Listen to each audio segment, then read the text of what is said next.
Halo semuanya, perkenalkan saya Fania Aurelia Enji. Di video kali ini saya akan menjelaskan materi tentang PPN masukan dan PPN keluaran. Materi ini penting karena PPN sering kita temui dalam kehidupan sehari-hari, terutama saat membeli barang atau jasa. Jadi langsung saja kita masuk ke pembahasannya. Apa itu PPN? PPN atau pajak pertambahan nilai adalah pajak yang dikenakan atas konsumsi barang dan jasa di Indonesia. Hampir setiap proses jual beli barang atau jasa dikenakan PPN. Jadi sebenarnya tanpa sadar kita sering membayar PPN ketika berbelanja. Saat ini tarif umum PPN di Indonesia adalah 12%. Selanjutnya ada contoh sederhana PPN. Erika membeli sepatu dengan harga Rp150.000. Berapakah PPN yang harus dibayar? Untuk menghitung PPN, kita menggunakan rumus PPN sama dengan 12% dikali 11 per 12 dikali harga beli. Sehingga PPN sama dengan 12% dikali 11 per 12 dikali Rp150.000. Hasilnya adalah 16.500. Jadi, total pembayaran yang harus dibayar Erika menjadi Rp166.500. Dari contoh ini, kita bisa melihat bahwa PPN akan menambah harga yang dibayar oleh konsumen. Selanjutnya, kenapa ada PPN? PPN menjadi salah satu sumber pendapatan terbesar negara. Uang pajak tersebut digunakan untuk pembangunan jalan, sekolah, rumah sakit, transportasi umum, dan fasilitas publik lainnya. Jadi saat kita membayar PPN secara tidak langsung, kita ikut berkontribusi dalam pembangunan negara. Selanjutnya, kenapa disebut pajak pertambahan nilai? Disebut pajak pertambahan nilai karena pajak dikenakan setiap ada pertambahan nilai barang atau jasa. Misalnya, supplier menjual barang ke toko, lalu toko menjual kembali ke konsumen dengan harga lebih tinggi. Nah, setiap proses tersebut terdapat pertambahan nilai yang dikenakan pajak.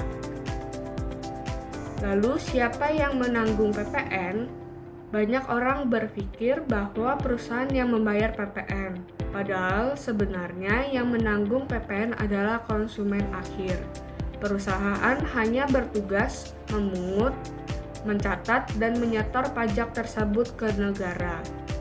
Selanjutnya, bagaimana PPN sampai ke negara? Dalam prosesnya, perusahaan akan membayar PPN saat membeli barang, lalu memungut PPN saat menjual barang.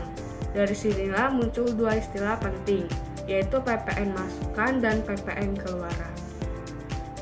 PPN masukan adalah PPN yang dibayar perusahaan saat membeli barang atau jasa untuk kebutuhan usaha. Singkatnya, PPN masukan adalah pajak saat membeli. Selanjutnya ada contoh PPN masukan. Sebuah toko membeli tas dari supplier dengan harga beli 5 juta. Berapa PPN masukan yang harus dibayar?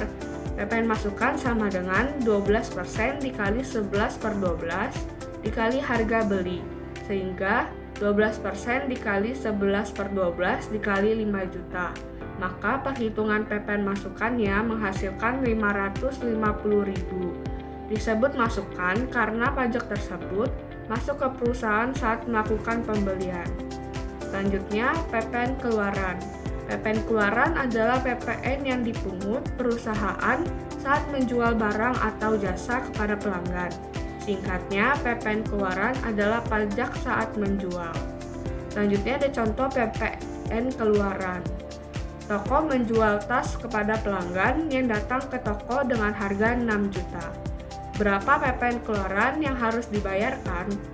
PPN keluaran sama dengan 12% dikali 11 per 12 dikali harga jual, sehingga 12% dikali 11 per 12 dikali 6 juta. Maka PPN keluaran yang dipungut adalah 660.000. Disebut keluaran karena pajak keluaran dari konsumen melalui perusahaan menuju negara. Selanjutnya ada PPN terutang. PPN terutang adalah Jumlah PPN yang masih harus dibayarkan perusahaan kepada negara. PPN terutang muncul ketika PPN keluaran lebih besar dibandingkan PPN masukan. Rumusnya adalah PPN keluaran dikurangi PPN masukan. Selanjutnya ada contoh dari PPN terutang. Diketahui PPN keluaran sebesar 660.000 dan PPN masukan sebesar 550.000. PPN terutang sama dengan PPN keluaran dikurang PPN masukan, sehingga PPN terutang sama dengan 660.000 dikurang 550.000. Maka hasil pengurangnya adalah 110.000. Jadi pajak yang benar-benar disetor perusahaan ke negara adalah 110.000. Selanjutnya ada contoh soal. Sebuah toko elektronik membeli kulkas dari supplier dengan harga 2 juta. Beberapa hari kemudian, setelah toko elektronik membeli kulkas dari supplier, toko elektronik berhasil menjual kulkas dengan harga jual 3.500.000. Kita diminta untuk menghitung PPN masukan, PPN keluaran, dan pajak yang harus disetor ke negara. Selanjutnya jawabannya yang A, menghitung PPN masukan dengan cara 12% dikali 11/12 dikali harga beli, sehingga PPN masukan hasilnya adalah 220.000. Lalu yang B, menghitung PPN keluaran dengan cara 12% dikali 11/12 dikali harga jual, sehingga PPN keluaran hasilnya 385.000. Selanjutnya menghitung pajak yang disetor ke negara, yaitu selisih antara PPN keluaran dan PPN masukan, sehingga PPN terutang sama dengan 385.000 dikurang 220.000. Hasilnya adalah 165.000. Jadi pajak yang benar-benar disetor perusahaan ke negara sebesar 165.000. Selanjutnya kesimpulan. Sebagai kesimpulan, PPN merupakan pajak atas konsumsi barang dan jasa yang dikenakan dalam setiap proses distribusi. Dalam sistem PPN terdapat dua istilah penting, yaitu PPN masukan dan PPN keluaran. Pajak yang disetor ke negara merupakan selisih antara PPN keluaran dan PPN masukan. Dengan memahami materi ini, kita bisa lebih memahami bagaimana sistem perpajakan bekerja dalam kegiatan ekonomi sehari-hari. Mungkin itu saja penjelasan dari saya mengenai PPN masukan dan PPN keluaran. Terima kasih sudah menonton video ini. Semoga materi yang saya sampaikan bisa membantu teman-teman memahami tentang PPN dengan lebih mudah. Sampai jumpa di video berikutnya.